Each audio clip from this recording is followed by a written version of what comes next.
back to part 2 of Get Real Studio's Adobe Premiere Pro Action Tutorials. Woo, that's a long one. Alright, so let's go ahead and get started.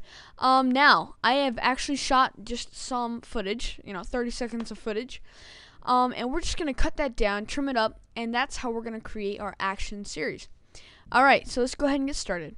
I'm going to double click in our project panel. Alright, now I'm going to go find it. Okay, and here it is.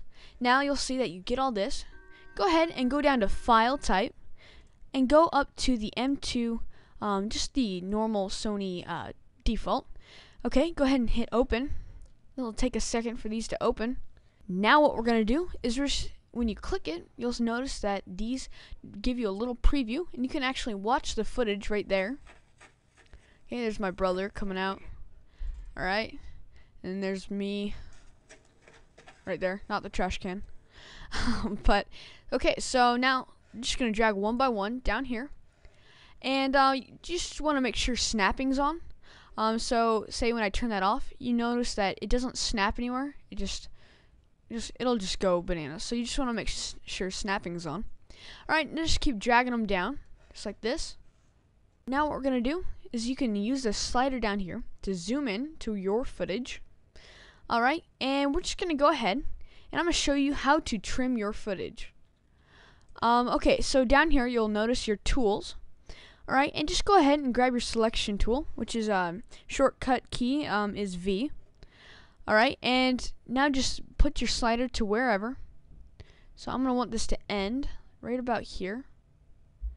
Okay, let's just view it. Alright, that looks good. Now let's slide our other footage over. Okay, and now just keep on editing and trimming these.